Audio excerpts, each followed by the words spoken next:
तो दोस्तों प्रकाश चैप्टर्स के यानी लाइट्स चैप्टर के हमने कॉन्सेप्ट को पढ़ लिया, ठीक है। तो आज हम लोग एमसीक्यू क्वेश्चंस को करेंगे जो आपके एग्जाम में आने होंगे, एकदम 100% होंगे। तो ठीक है, स्टार्ट करते हैं। सूर्य का प्रकाश पृथ्वी तक पहुंचता है लगभग कितना सेकंड में? तो 8 मिनट 19 सेकंड, यानी 8 मिनट 20 सेकंड लगभग मान सकते हैं। तो 500 सेकंड आप कर लीजिएगा, इसका आंसर निकल के आएगा। यानी 848 480 सेकंड और 20 सेकंड को ऐड कर देंगे और 500 सेकंड निकल के आ जाएगा, ठीक है। प्रकाश की प्रकृति है तो तरंग एवं कण दोनों प्रकार से होती है। Option C is correct. इनमें से कौन सा युग प्रकाश की प्रकृति के सिद्धांत और उनके प्रतिपादक वैज्ञानिकों के बारे में गलत है? ठीक है, जब विद्युत चुम्बकीय प्रकृति के सिद्धांत जेम्स क्लार्क मैक्सवेल एकदम किए थे, सही है। यहाँ पे देख लेते हैं हम लोग। तरंग प्रकृति के सिद्धांत हाइजन बिल्कुल सही है। क्वांटम प्रकृति के सिद्धांत आइंस्टाइन बिल्कुल सही है। अद्वैत कणिका प्रकृति के सिद्धांत न्यूटन सही है, लेकिन यहाँ पे मैक्स प्लांक गलत है, ठीक है। मैक्स प्लांक का यहाँ पे आपका गलत निकल के आ रहा है। द्वैत प्रकृति के सिद्धांत मैक्स प्लांक के द्वारा नहीं किया गया था। और सब तो सही है, यही हमको गलत दिख रहा है, ठीक है। प्रकाश के नेक्स्ट प्रश्न है, प्रकाश की प्रकृति का आधुनिक सिद्धांत जो डी ब्रोगली ने प्रतिपादित किया था। द्वैत प्रकृति का सिद्धांत उसे हम लोग कह सकते हैं, ठीक है। तो option C is correct answer of this question guys, ठीक है। इसका आंसर जो होगा ऑप्शन सी इज करेक्ट, ठीक है। नेक्स्ट प्रश्न की बात करते हैं दोस्तों। परावर्तक के रूप में परवलयिक दर्पण का उपयोग किया जाता है, क्योंकि इसका कारण क्या है? तो परवलयिक दर्पण का यूज करते हैं, ठीक है। इसका मेन कारण है कि ये जो फोकस होता है ना जी, फोकस को क्या कर देता है? नज़दीक बनाता है, ठीक है। इसके कारण से होता है, तो option B is correct. Next प्रश्न है, स्पष्ट रूप से कटा हुआ हीरा चमकदार दिखता है, क्योंकि बहुत अच्छा प्रश्न है। इसका जो आंसर होगा पूर्ण आंतरिक परावर्तन कारण। याद रखना है एग्जाम के लिए, एकदम इम्पोर्टेंट क्वेश्चन, ठीक है। पूर्ण आंतरिक परावर्तन के लिए आवश्यक है, तो आपका यहाँ पर आपका ऑप्शन में यहाँ पर कौन सा होना चाहिए? यहाँ पे दोनों होना चाहिए, ठीक है। प्रकाश सघन माध्यम से विरल माध्यम में जाना चाहिए और आपतन क्रांति कोण से अधिक होनी चाहिए, ये चीज़ सही है। तो ऑप्शन सी इज करेक्ट, ठीक है। पृथ्वी पर स्थित प्रेक्षक को तारे टिमटिमाते हुए प्रतीत किसके कारण दिखाई देते हैं? ठीक है, तो तारे का टिमटिमाना आपको बता दें वायुमंडलीय अपवर्तन। तो यहाँ पे कौन सा आंसर आपका आएगा दोस्तों? इसका आंसर जो होगा आपका कौन सा होगा? इसका आंसर जो होगा कौन सा होगा बता दीजिए। इसका आंसर जो होगा ऑप्शन ए इज करेक्ट। रेगिस्तान में मृग तृष्णा माइलेज किस प्रक्रिया के कारण दिखाई देता है? तो आपको पहले ही करवा चुके हैं, पूर्ण आंतरिक परावर्तन, ठीक है। इसका जो आंसर होगा option B is correct answer of this question guys, ठीक है। एक सेकेंड, इसमें द्वि अपवर्तन भी दिया है, ध्यान से देखना है, ठीक है। ध्यान से देखिए यहाँ पर पूर्ण आंतरिक परिवर्तन के द्वारा तो होता है, लेकिन देखिए यहाँ पे द्वि अपवर्तन यदि आ जाए तो यही मतलब दो अपवर्तन के कारण ये चीज़ संभव हो पाता है। तो यहाँ पे बी और डी दोनों सही है। तो यहाँ पे अगर द्वि अपवर्तन दिया तो आपका ये मार दीजिएगा, अन्यथा आपको ऑप्शन में एग्जाम में तो पूर्ण आंतरिक परिवर्तन ही आता है, ठीक है। तो याद रखना है आपको। देखिए कन्फ्यूजिंग वाला कुछ क्वेश्चन था। लाल रंग के कपड़े को यदि मरकरी वाष्प लैंप के प्रकाश में देखा जाए तो ये दिखाई देता है, किस प्रकार दिखाई देता है दोस्तों? तो आपको बता दें इसका जो आंसर निकल के आएगा, लाल रंग के कपड़े को, ठीक है, लाल रंग के कपड़े को मरकरी वाष्प लैंप के प्रकाश में देखा जाए तो ये दिखाई देता है, किस प्रकार से दिखाई देता है? तो इसका जो आंसर होना चाहिए मेरे प्यारे मित्रों, काला दिखाई देगा, ठीक है, काला दिखाई देगा, ठीक। नेक्स्ट प्रश्न की बात करते हैं। प्रकाश की किरण वायु से पानी में गमन करती है। हाँ, जब प्रकाश की किरण वायु से पानी में यानी विरल माध्यम से सघन माध्यम में प्रवेश करती है तो क्या हो जाता है? तो क्या होता है दोस्तों, विरल माध्यम से सघन माध्यम प्रवेश करती है तो इस प्रकार आपका अभिलंब की ओर झुक जाती है, ठीक है। ये जो होता है अभिलंब की ओर झुक जाती है। पानी के अंदर वायु का बुलबुला चमकते है, किस प्रक्रिया के कारण होता है? मोस्ट इंपोर्टेंट क्वेश्चन दोस्तों, पानी के अंदर वायु का बुलबुला चमकता है किस कारण? तो पूर्ण आंतरिक परावर्तन, ठीक है, याद रखना पूर्ण आंतरिक परावर्तन। दो समांतर दर्पणों के बीच में देखी जा सकने वाले प्रतिबिंबों की संख्या अधिकतम कितनी हो सकती है? तो आपका इसका जो आंसर निकल के आएगा आपका अनंत होनी चाहिए, ठीक है।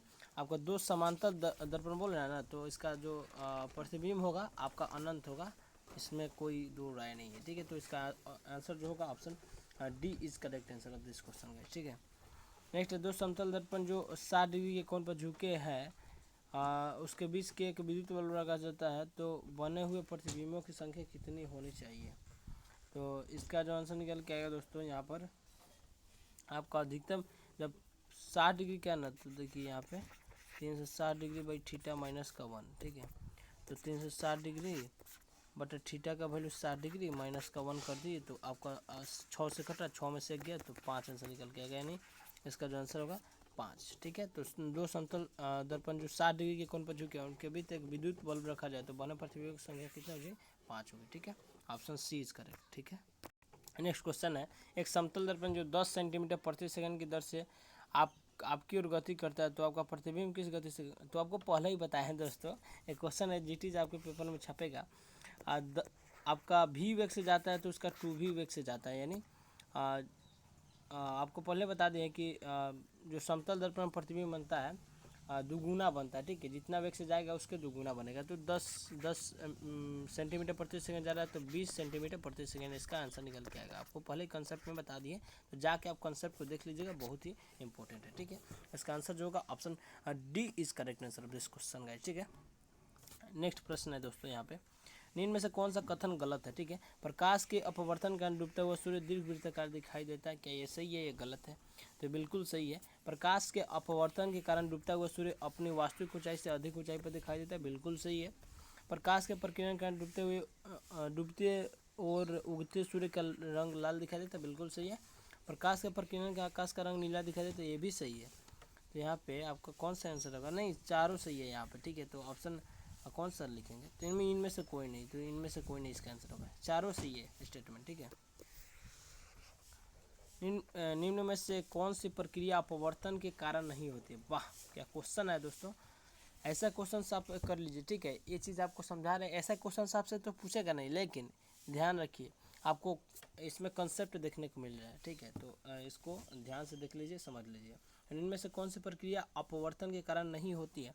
तो आपको बता दें यहाँ पर, पानी में डूबी हुई चर का सतह मुड़ी हुई नजर आना, बिल्कुल सही है।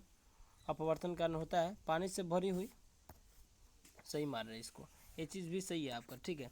पानी से भरी हुई बाल्टी का पैदा उठा हुआ नजर आना, ये भी अपवर्तन कारण है। आकाश में तारों का अपनी वास्तविक ऊंचाई से अधिक दिखाना, बिल्कुल सही है। हीरे का चमकदार दिखाई देना पूर्ण आंतरिक परावर्तन या फिर अपवर्तन के कारण, ठीक है, ये भी सही है। नहीं, यहाँ पे यही रॉन्ग है, ठीक है। यहाँ पे हीरे का चमकदार दिखाई देना पूर्ण आंतरिक परिवर्तन के कारण होता है, तो इसका आंसर जो होगा option D is correct answer, ठीक है। नेक्स्ट प्रश्न की बात करते हैं, पेरिस्कोप किस सिद्धांत पर आधारित है? तो आपको पहले ही करवा चुके हैं इस क्वेश्चन को, तो ठीक है। इस क्वेश्चन का आंसर जो निकल के आएगा दोस्तों आपका परावर्तन, ठीक है। परावर्तन के कारण चीज़ संभव हो पाता है। एक व्यक्ति समतल दर्पण में अपना पूर्ण प्रतिबिंब देखना चाहता है तो छोटे से छोटे दर्पण का आकार, उसके आकार का क्या होना चाहिए? एकदम कंसेप्ट से एजिटिव क्वेश्चन आ रहे हैं, तो आपको पहले ही बता दिए हैं, आधा होगा इसका आंसर, ठीक है। Option B is correct answer of this question guys, ठीक है। नेक्स्ट प्रश्न की बात करेंगे, एक समतल दर्पण को 20 डिग्री कोण से घुमाने पर उसके परावर्तित किरण पुंज घूमेगा, ठीक है। समतल 20 कोण घुमाने पर, 20 डिग्री कोण घुमाने पर, तो इसका आंसर किस प्रकार से आएगा दोस्तों? तो दोस्तों इसको सॉल्व कैसे करेंगे? तो समतल दर्पण को 20 डिग्री कोण से घुमाने को बोल रहे हैं, ठीक है। समतल दर्पण को 20 डिग्री घुमा रहा है, ठीक है। तो कितना पर? 360 डिग्री पर। तो आपका समतल दर्पण कितना? 180 डिग्री, ठीक है। एकदम प्लेन मिरर होता है समतल दर्पण। तो 0 से 0 कैंसिल, 18 दूनी का 36, 20 दूनी का 40 डिग्री आंसर निकल गया। Option D is correct answer, ठीक है। नेक्स्ट प्रश्न की बात करते हैं, वस्तु के समान आकार का प्रतिबिंब प्राप्त किया जा सकता है? तो वस्तु के समान आकार का प्रतिबिंब प्राप्त किया जा सकता है, कैसे? तो आपको बता दें, समान आकार का तो समतल प्रतिबिंब ही इसका आंसर निकल के आना चाहिए दोस्तों, लेकिन क्या इसका आंसर होगा? नहीं, समान आकार तो समतल और अवतल दोनों में होता है, तो इसका आंसर जो होगा ऑप्शन डी इज करेक्ट, ठीक है। नेक्स्ट प्रश्न की बात करते हैं, निम्न में से कौन सा कथन गलत है? ठीक है, ड्राइवर गाड़ियों में पीछे की ओर वस्तु देखने के लिए उत्तर दर्पण का प्रयोग करते हैं, ठीक है ना। ड्राइवर पीछे की वस्तुएं देखने के लिए उत्तर दर्पण का प्रयोग करते हैं, बिल्कुल सही है, या गलत है? तो सही है। श्रृंगार दाढ़ी करने के लिए अवतल दर्पण का प्रयोग करते हैं, बिल्कुल सही है।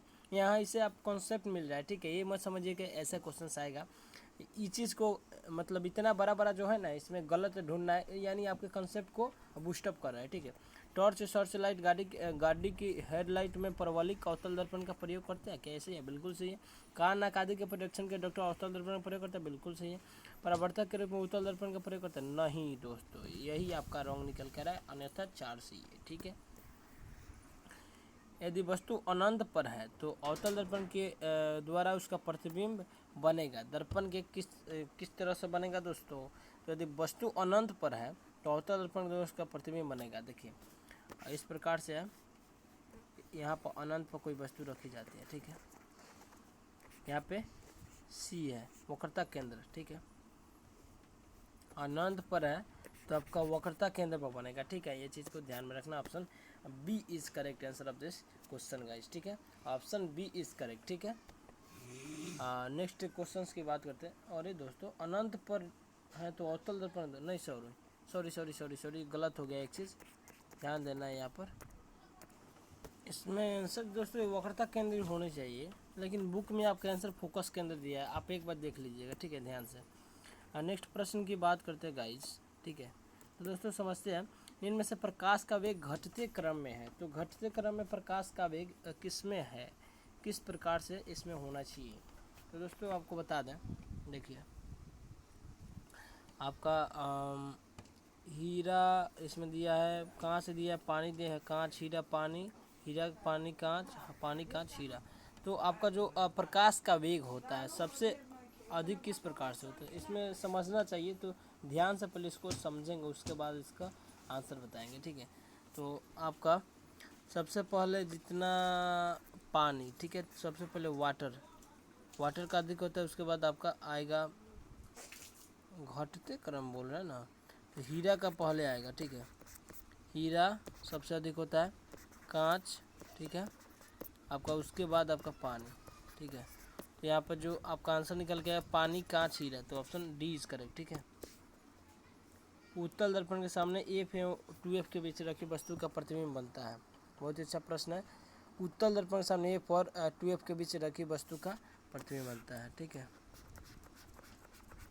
किस प्रकार बनेगा? एफ और 2F के बीच, ठीक है। तो इसका उत्तल दर्पण का तो प्रतिबिंब आपको पता है दोस्तों क्या बनता है, काल्पनिक सीधा और छोटा बनता है क्या, बताइए क्या बनता है? तो एकदम वास्तविक उल्टा इसमें बनेगा ही नहीं, वास्तविक इसमें बनता ही नहीं है, ठीक है ना। तो जाहिर सी बात है आपका आंसर निकल के आ गया, ठीक है, ऑप्शन ए इज करेक्ट। समतल दर्पण की फोकस दूरी होती है, वाह क्या क्वेश्चन पूछ दिया। हाँ 100% आने वाला क्वेश्चन दोस्तों, अनंत होता है, ठीक है, याद रखना। यहाँ पे देखना, निम्न बिंदुओं में चित्र रेखाओं के स्थान पर एक प्रकाशीय उपकरण रखा जाता है। यदि वस्तु को इस उपकरण में से देखा जाए तो वस्तु का प्रतिबिंब चित्र में दिखाए गए अनुसार बनता है। तो बिंदु आयत के चित्र पर रखा प्रकाशीय उपकरण है। प्रकाशीय उपकरण की बात बोल रहे हैं दोस्तों, यहाँ पे कौन सा आंसर होना चाहिए इसका?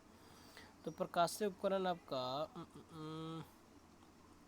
इस प्रकार से आपका रखा गया है, इसमें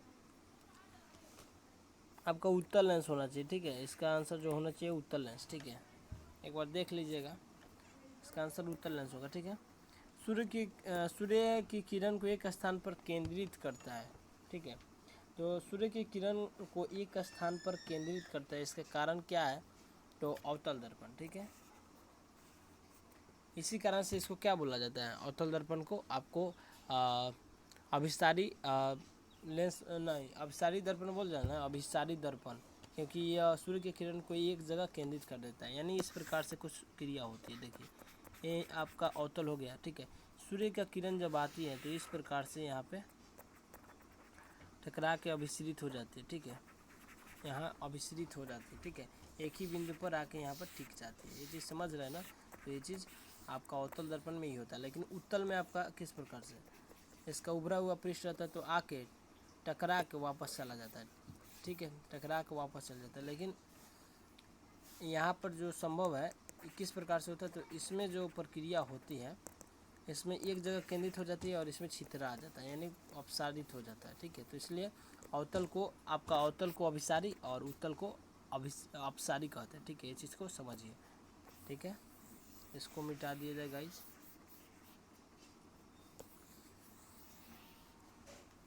तो मिट ही नहीं रहा है दोस्तों, ठीक है। नेक्स्ट प्रश्न है, ठोस कांच में स्थित हवा का बुलबुला व्यवहार करता है एकदम अवतल लेंस की तरह, ठीक है। एक दर्पण में हम अपना सीधा आवर्धित प्रतिबिंब देख रहे हैं, तो दर्पण की आकृति किस प्रकार होगी? तो एकदम अवतल ही होगी, ठीक है। समतल दर्पण में बना प्रतिबिंब क्या होता है, आपको पहले बता दिया है। लेटरली कहाँ पे है, लेटरली तो इसमें है नहीं, लेकिन आपका वास्तविक होता है वस्तु के बराबर होता है, ये चीज़ तो सही है। तो इसमें कौन सा आंसर निकल के आएगा आपका, इसका आंसर कौन सा होना चाहिए? तो दोस्तों आभासी और छोटा तो होता है, ठीक है, आभासी और छोटा होता है कि आभासी एवं ओहो इसमें बोल रहा है, एक चीज़ ध्यान से सुनिए, इसमें थोड़ा सा प्रॉब्लम हो रहा है दोस्तों। सीधा इसका आंसर जो निकल के आएगा आभासी और भीम के आकार का, ठीक है, वस्तु के बराबर होता है, ये चीज़ को आपको ध्यान में रखना है। यदि एक अवतल दर्पण में हम अपना वास्तविक एवं आवर्धित प्रतिबिंब देख रहे हैं तो हम खड़े हैं, कहाँ पर खड़े हैं? हम अपने वास्तविक एवं आवर्धित प्रतिबिंब देखते हैं, ठीक है, अवतल दर्पण में वास्तविक एवं आवर्धित प्रतिबिंब देखते हैं, ठीक है। आवर्धित का अर्थ क्या हुआ? मैग्नीफाइंग, ठीक है, वास्तविक, रियल। तो ये कब संभव होगा? तो दोस्तों बता दें, ये चीज़ आपका दर्पण के फोकस पर जब आपका क्या रहेगा,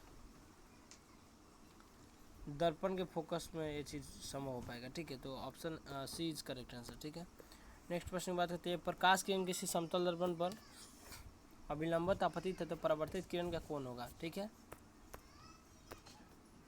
तो इस क्रिया में आपका जो वैल्यू होता है 0 डिग्री हो जाता है, ठीक है। दर्पण में यदि चेहरा बड़ा एवं सीधा दिखाई दे, हाँ, दर्पण में यदि चेहरा बड़ा एवं सीधा दिखाई दे तो दर्पण है, बड़ा और सीधा किस में दिखाई देता है? तो बड़ा तो आपका बड़ा किस में दिखाई देता है? तो बड़ा आपका तो अवतल में भी दिखाई देता है, ठीक है, और आपका उत्तल में तो ऑलवेज छोटा ही बनता है, ठीक है। इसमें अवतल में बड़ा, समतल में वस्तु के बराबर बनता है, तो इसका answer option B is correct, ठीक है। एक अवतल दर्पण के सामने रखी हुई वस्तु का प्रतिबिंब कभी नहीं होता, क्या नहीं होता जी? कभी नहीं होता, क्या नहीं होता? तो इसका आंसर निकल के आएगा वास्तविक एवं सीधा, ठीक है, वास्तविक एवं सीधा कभी भी नहीं हो सकता, रियल और एकदम सीधा नहीं हो सकता, ठीक है। तो ऑप्शन ए इज करेक्ट। तो हो कैसा सकता है आपका, किस प्रकार से हो सकता है, आप कमेंट करके आप कमेंट बॉक्स में ज़रूर बतलाएं, ठीक है। नेक्स्ट क्वेश्चन दोस्तों, एक वस्तु उत्तल दर्पण के सामने उसके फोकस दूरी के बराबर फासले पर रखी हुई है तो उसका प्रतिबिंब बनेगा, ठीक है।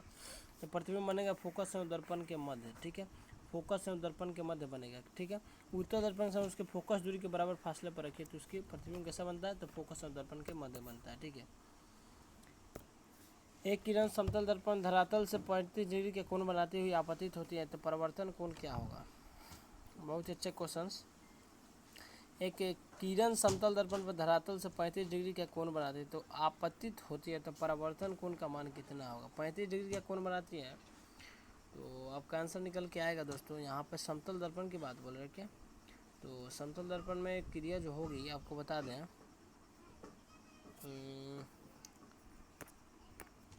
ये चीज़ आपको समतल दर्पण पर धरातल 35 डिग्री का कोण बनाती है तो आपतित होती है तो परावर्तन कोण, तो आपतन कोण परावर्तन कोण के इक्वल होगा कि नहीं? नहीं, इसमें 90 डिग्री में से इसको माइनस कर लीजिए, आंसर निकल के आएगा 55 डिग्री, ठीक है। एक अवतल दर्पण का प्रयोग दाढ़ी बनाते समय करते हुए मनुष्य अपना चेहरा रखना चाहिए। हाँ, क्वेश्चन तो पूछा है भाई साहब, पूछा है। तो फोकस एवं अवतल के मध्य रखना चाहिए, ठीक है। तो इस प्रकार से आपका मनुष्य अपने दाढ़ी को सही ढंग से बनवा सकता है, यानी आपका जो उसका क्या चीज़, उसका जो फिगर बनेगी एकदम ढंग से बनेगी, ये नहीं कि टेढ़ा। अवतल दर्पण में तो आपका जो होगा क्या हो जाएगा, आपका बहुत वस्तु से बड़ा दिखाई देने लगता है, इसलिए आपको फोकस अवतल दर्पण के मध्य रखना चाहिए। निम्न में से कौन सी घटना पूर्ण आंतरिक परिवर्तन के कारण दिखाई देती है, ठीक है। तो बहुत अच्छा प्रश्न है, इसको समझेंगे तो पानी में खाली प्रश्नली का चमकना जो होता है दोस्तों, आपका पूर्ण आंतरिक परिवर्तन के कारण संभव हो पाता है। इसका जो आंसर होना चाहिए ऑप्शन सी इज करेक्ट, ठीक है। किसी लेंस की फोकस दूरी निर्भर नहीं करती है, बहुत ही अच्छा प्रश्न है। फोकस दूरी की बात बोल रहा है ना, तो फोकस दूरी निर्भर नहीं करती है आपका लेंस के द्वारा पर, ठीक है। सूर्य का प्रकाश जब प्रिज्म से होकर गुजरता है तो प्रिज्म उसे 7 रंगों में विभक्त कर देता है, इस घटना को क्या कहते हैं? पहले आपको करवा चुके हैं विक्षेपण को, ठीक है, option D is correct. CV Raman को भौतिकी का नोबेल पुरस्कार किसके कार्य पर दिया गया था? प्रकाश का व्यतिकरण, प्रकाश विवर्तन, प्रकाश ध्रुवण, प्रकाश का प्रकीर्णन। बहुत ही अच्छे, तो आपको सभी जानते हैं कि आप लोग जानते हैं कि सीवी रमन को भौतिकी में नोबेल पुरस्कार मिला था, लेकिन किस चीज़ में मिला था, तो यही प्रकाशिकी यानी ऑप्टिक्स यानी लाइट यानी प्रकाश में मिला था। तो प्रकाश में किस इन्वेंशन की वजह से, ठीक है, किस प्रयोग की वजह से, तो आपको बता दें इसका जो आंसर होना चाहिए आपके हिसाब से कौन सा होना चाहिए, ये चीज़ कमेंट करके बतलाएं, हम आपको बतला रहे हैं, ठीक है।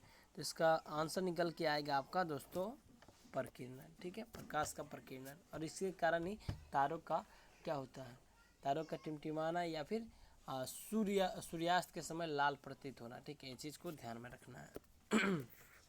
सूर्य की चिलचिलाती धूप का प्रभाव कम करने की युक्ति है।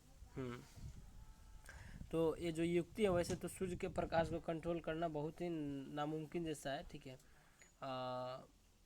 इसका जो यूज़ होता है आपका पोलराइज यूज़ करते हैं इसमें, ठीक है।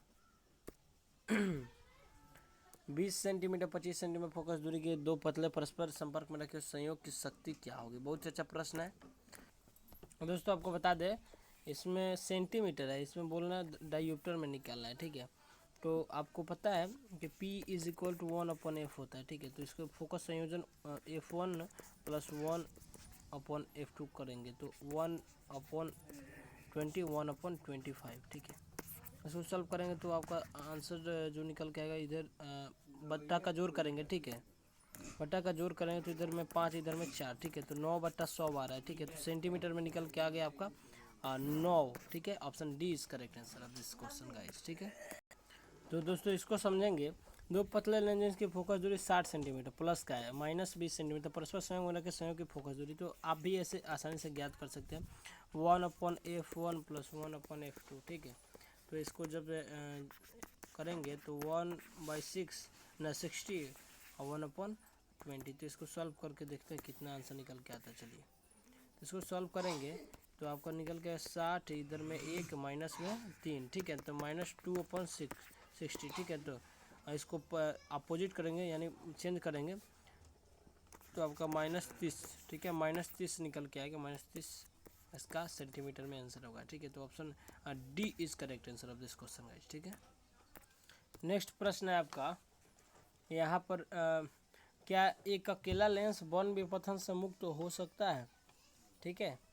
तो क्या ये चीज़ संभव है, अकेला मुक्त हो सकता है, नहीं हो सकता है, बताइए आप।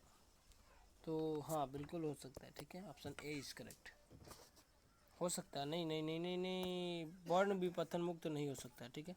दृष्टि दोष व उनके निराकरण के लिए चश्मे में प्रयुक्त लेंस के बारे में गलत युग्म है। तो यहाँ पर कौन सा, निकट दृष्टि दोष के लिए अवतल यूज करते हैं और बिंदुकता के लिए बेलनाकार बिल्कुल सही है। वर्णाधता इसका कोई इलाज नहीं है, ठीक है, इसका कोई इलाज नहीं है, गलत नहीं, ये भी सही है। दीर्घ दृष्टि दोष उत्तल जड़ दृष्टि दोष द्विफोकसी, इनमें से कोई नहीं, ठीक है, ये सब सही है। तो आपको एक कॉन्सेप्ट के लिए ये चीज़ को समझाया गया इसमें, ठीक है। नेक्स्ट प्रश्न, मनुष्य की आँख की फोकस दूरी कितनी होती है। तो दोस्तों बता दें नेत्र लेंस की उत्तलता में परिवर्तन द्वारा इस पर चर्चा की जाती है कि इसकी फोकस दूरी जो है किस प्रकार होती है, ठीक है। तो इसका आंसर जो होगा option C is correct answer of this question guys, ठीक है।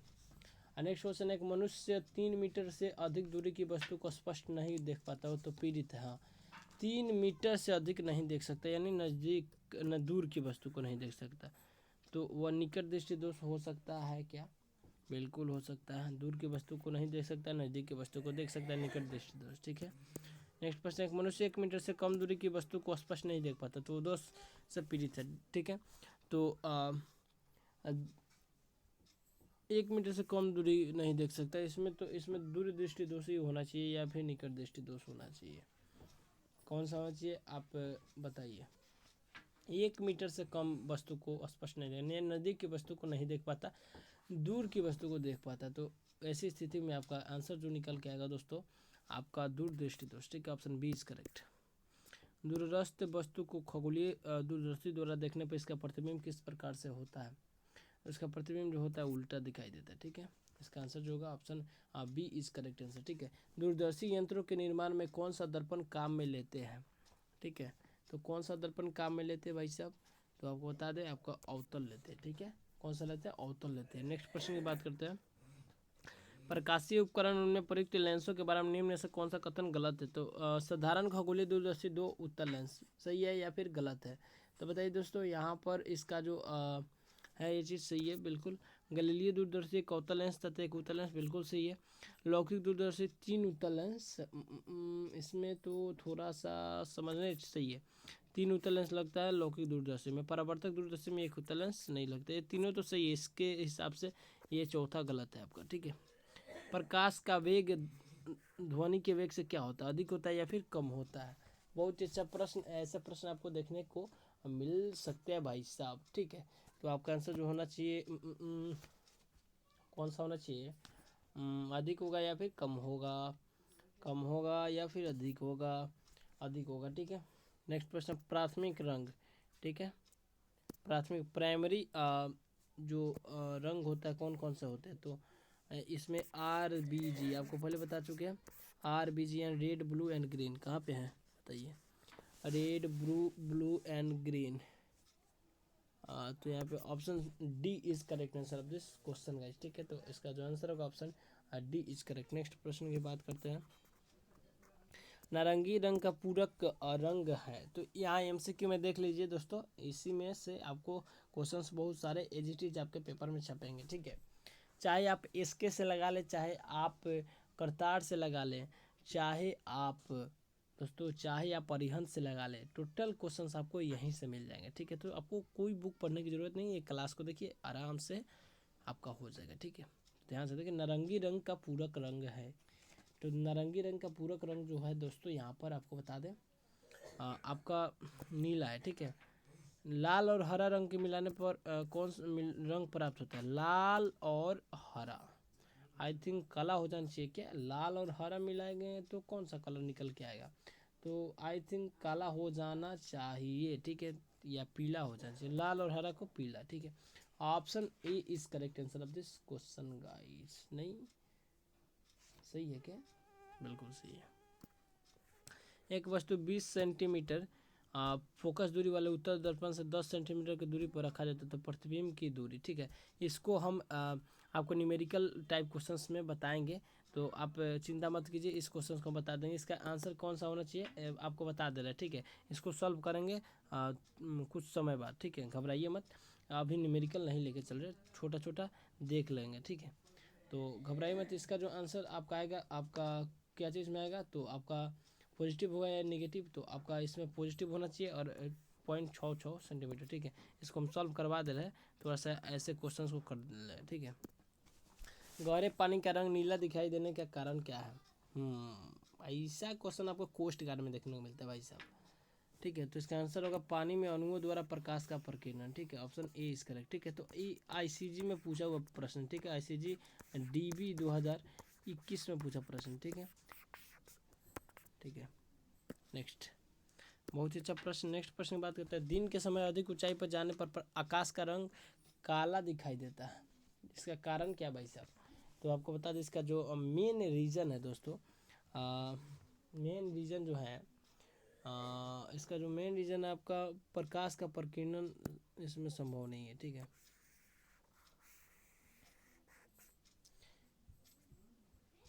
इसमें तो प्रकाश का अपवर्तन नहीं होता है, प्रकाश का ध्रुवण भी नहीं होता है, प्रकाश का व्यतिकरण भी संभव नहीं है। वायुमंडलीय अपवर्तन होता है क्या? तो दिन के समय अधिक ऊंचाई पर जाने पर प्रकाश का रंग नीला दिखाई देता है, तो इसका कारण क्या है आप कमेंट बॉक्स में करके बतलाइए, ठीक है। लेकिन प्रकाश का प्रकीर्णन तो इसमें संभव नहीं है। पानी से भरे तालाब के तल की गहराई 1.5 मीटर प्रतीत होती है। यदि पानी का अपवर्तन 4/3 हो तो तालाब के तल की वास्तविक गहराई क्या होगी, ठीक है। इसको आप कर लीजिएगा, इसका आंसर हम बता दे रहे हैं, ठीक है ना। इसका आंसर जो निकल के आएगा आपका ऑप्शन सी 2 मीटर, ठीक है। इसको आप कर लीजिएगा। जूम लेंस जो टीवी कैमरा में प्रयोग की जाती है उनकी फोकस दूरी कितनी होती है? हाँ, क्वेश्चन से क्वेश्चन आपको ICG DB का पूछा प्रश्न, ठीक है। DB और MR एक ही लेवल का एग्जाम है, 10th बेसिस पे होता है, लेकिन आपका DB और MR मिक्स इसमें है, ठीक है। इसमें DB के भी कुछ क्वेश्चंस हैं और MR के भी क्वेश्चंस हैं, ठीक है। तो MR बेसिकली आपको चलेगा। तो इसका आंसर कौन सा होना चाहिए? तो इसका आंसर जो निकल के आएगा आपका परिवर्तनशील होती है, ठीक है। अब प्राथमिक केंद्र धनुष जिसमें बैगनी रंग नीचे अतः लाल रंग ऊपर की ओर होता है, निम्न में से किसके कारण अब बनता है भाई साहब, किसके कारण बनता है?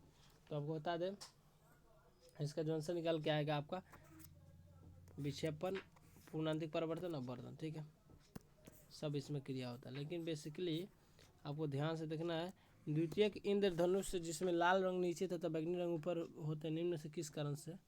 ओ भाई साहब थोड़ा सा हम लोगों ने गलती कर दी क्या? प्राथमिक इंद्रधनुष बैगनी में नीचे निम्न में से किसके कारण बनता है? इसमें थोड़ा सा प्रॉब्लम हो गया क्या? इसमें रॉन्ग टिक लग गया? नहीं, बिल्कुल सही है।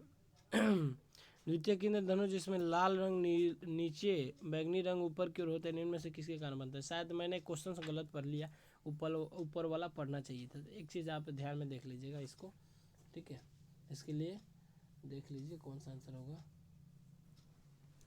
कौन सा आंसर होगा दोस्तों। तो इसका आंसर जो निकल के आएगा दोस्तों यहाँ पर option D is correct answer, ठीक है, इसमें भी ये सभी होगा, ठीक है, विक्षेपण, द्विपूर्ण आंतरिक परिवर्तन और अपवर्तन, ठीक है। नेक्स्ट क्वेश्चन, निम्न से गलत है। हाँ क्वेश्चन दोस्तों ये चीज़ आपके एजीटीज आपके ये आईसीजी में अभी तक बहुत बार पूछा है, ठीक है, ICG dB GD navy MR, ठीक है, नेवी एमआर में पूछा हुआ प्रश्न, ठीक है, याद रखना है। एक प्रकाश वर्ष हमेशा पूछता है, एकदम से ये 9.046 गुने 10⁻15 मीटर और एक पार्सेक बराबर 3.26 वर्ष प्रकाश वर्ष, ठीक है। एक खगोलीय दूरी यानी एस्ट्रोनॉमी क्या बोलते हैं इसको इंग्लिश में, आप देख लीजिएगा, ठीक है, 1.5 गुने 10⁻11 मीटर, ठीक है।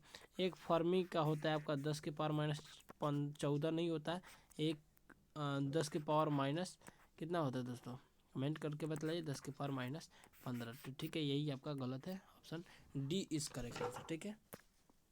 दोस्तों यहाँ पे न्यूमेरिकल हमारा स्टार्ट हो गया।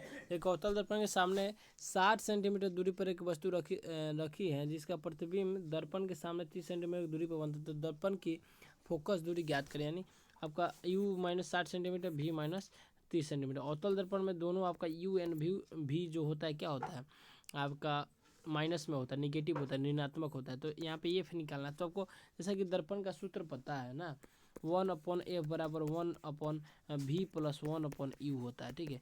तो यहाँ पे दोनों माइनस में होगा, 1/-60 माइनस में 1/-30। तो इसको सॉल्व करते हैं, चलिए सॉल्व करेंगे, ठीक है ना, सॉल्व करते हैं इसको, थोड़ा सा सही से करें, ठीक है।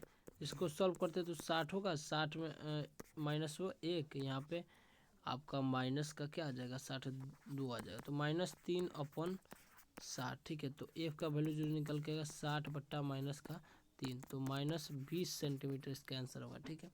तो दर्पण की फोकस दूरी क्या होगी, दर्पण की फोकस दूरी -20 सेंटीमीटर होगी, ये चीज़ तो आपको ध्यान में रखना है। तो माइनस में नहीं होता है आपका क्या चीज़ में होगा, प्लस में होगा आपका फोकस दूरी। तो आंसर जो निकल के आएगा आपका 20 सेंटीमीटर, ठीक है। नेक्स्ट प्रश्न की बात करते हैं, बहुत ही अच्छा प्रश्न। नेक्स्ट न्यूमेरिकल है, एक वस्तु 20 सेंटीमीटर फोकस दूरी वाले दर्पण से 10 सेंटीमीटर की दूरी पर रखी है, तो प्रतिबिंब की प्रकृति और आकृति बताएं, ठीक है। अच्छा प्रश्न है। यहाँ पे एक वस्तु 20 सेंटीमीटर फोकस दूरी वाले दर्पण से 10 सेंटीमीटर की दूरी पर रखी है, ठीक है, प्रतिबिंब की प्रकृति और आकृति बताएं। तो पहले हम लोगों ने लिख के रखा है x बराबर यहाँ पर -10 होगा, ठीक है, यानी फोकस दूरी वाले दर्पण से 10 सेंटीमीटर दूरी पर है, और एफ का फोकस दूरी आपका इतना, तो भी का वैल्यू निकालना है। तो जाहिर सी बात है दर्पण प्रतिबिंब का फॉर्मूला रखिए, आराम से निकल के आ जाएगा, ठीक है। मिरर सूत्र हम लोग लगाया और यहाँ पे हम लोग सीधा रखेंगे 1/F का वैल्यू, तो यहाँ एफ का वैल्यू दिया हुआ है, तो 1/20 होगा। देखिए इसको थोड़ा सा सीधा लिखते हैं, ठीक है, थोड़ा सा टेढ़ा जा रहा है इसमें, 1/20 होगा, ठीक है, बराबर में 1/U, ठीक है, 1/U और प्लस में 1/V। यहाँ पे U का वैल्यू तो दिया है ना, V को ज्ञात करना, U का वैल्यू दिया है, तो 1-10 प्लस 1/-10 है, यहाँ पे 1/V, ठीक है। इसको सॉल्व करते हैं, सॉल्व करेंगे तो 1/20 1/10 बराबर 1/V, ठीक है। तो सॉल्व करते हैं तो ये 20 हो जाएगा, इधर में 1 प्लस में 2 बराबर 1/V, ठीक है। इसको सॉल्व करते हैं तो 20/3 आ जाएगा, इधर में V का वैल्यू, ठीक है। तो इसको काटेंगे तो 6.66 सेंटीमीटर निकल के आएगा। ठीक है, इसका आंसर जो होगा 6.66 सेंटीमीटर। ठीक है, ये चीज़ आप समझ गए होंगे। नेक्स्ट क्वेश्चन की बात करते हैं।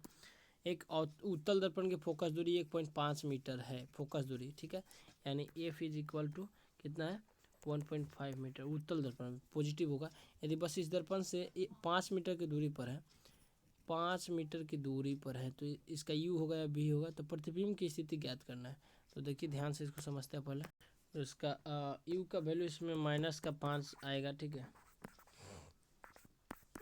ठीक है।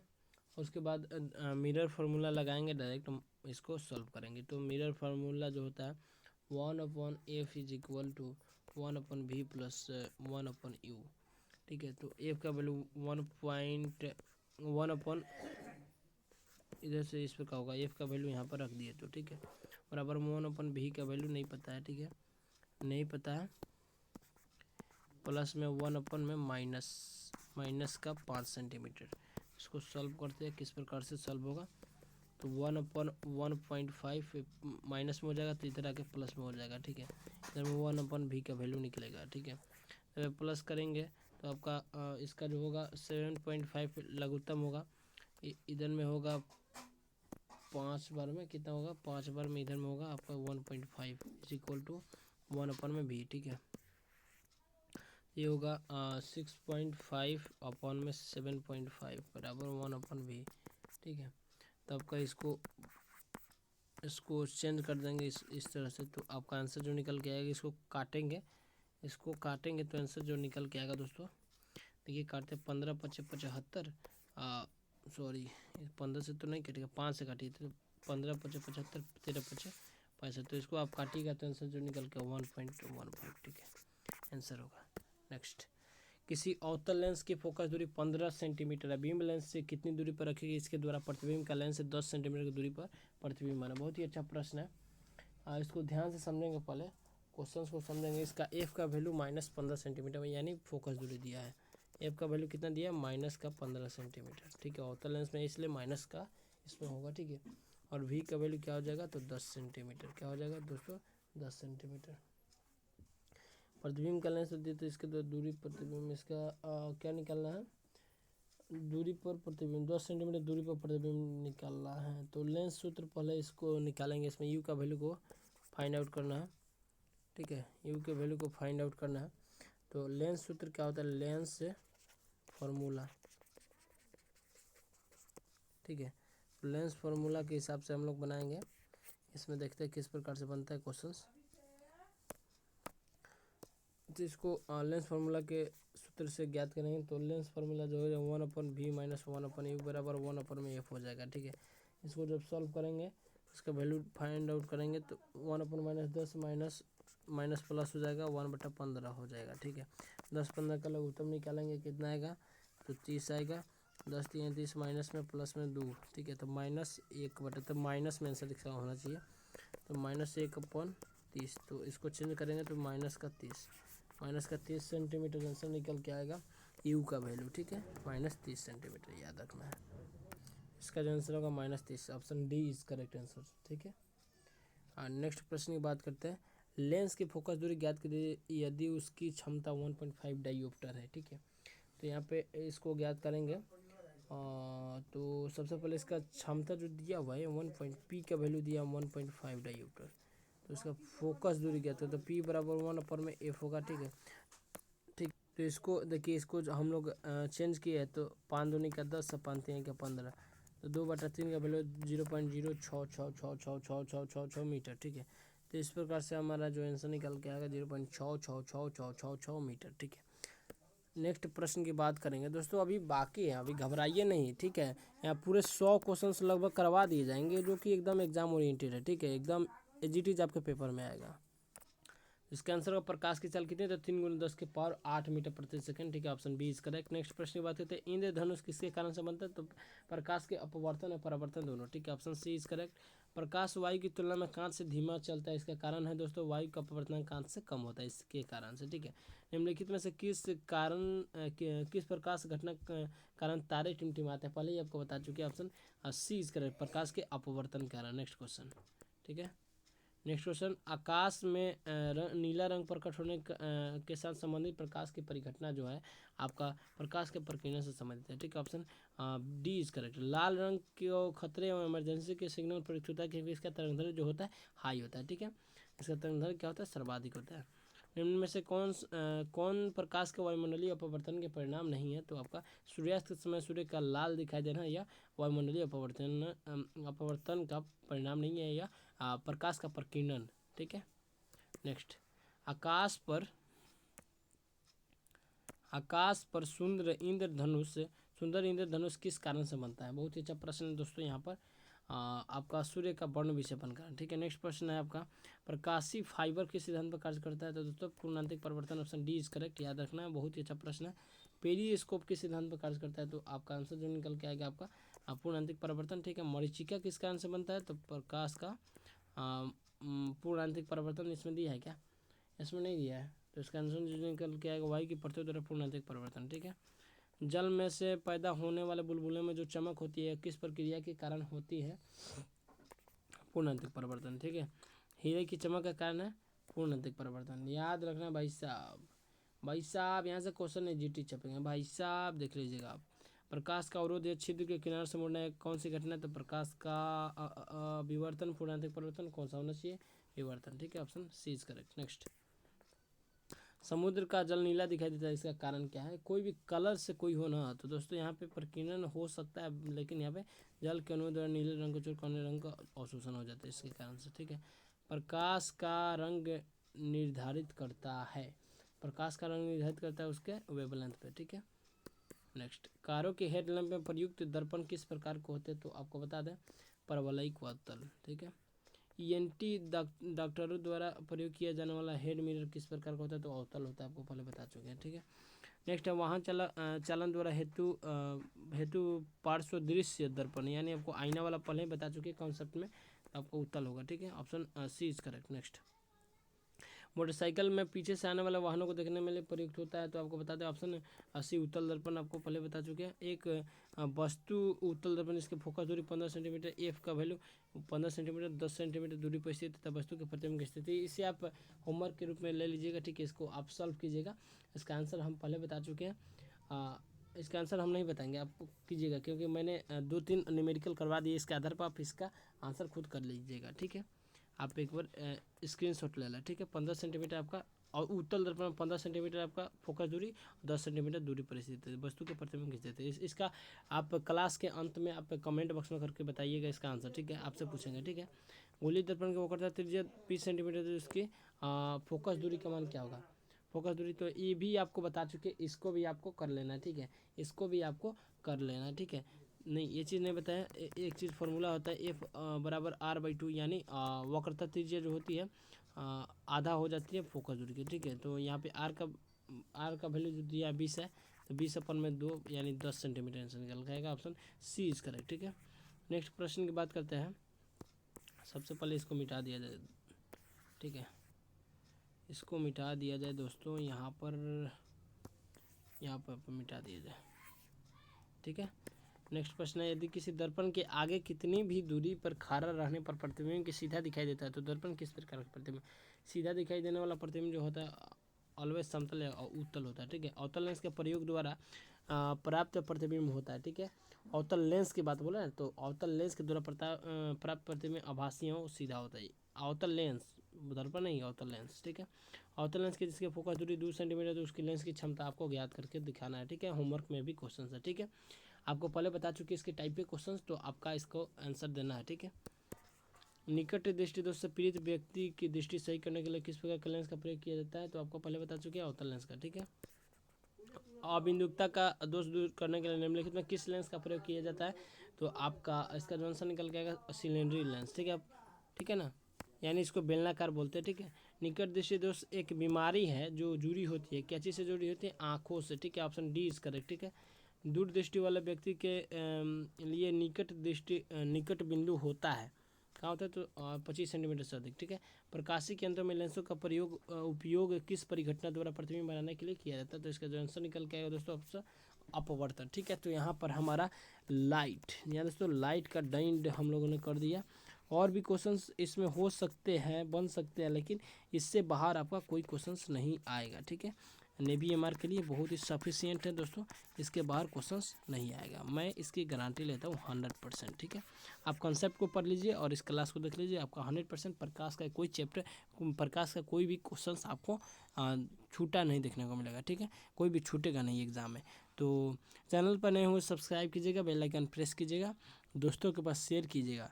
जी हाँ दोस्तों, और नेक्स्ट क्लास जो होने वाला बहुत ही ज़बरदस्त होने वाला है, तो नेक्स्ट क्लास पे ज्वाइन कीजिएगा, बहुत ही अच्छा चैप्टर होने वाला है आपका न्यूटन लॉ ऑफ मोशन। ठीक है, तो उस क्लास को मिस मत कीजिएगा। तब तक के लिए दीजिए इजाज़त। जय हिंद, जय भारत।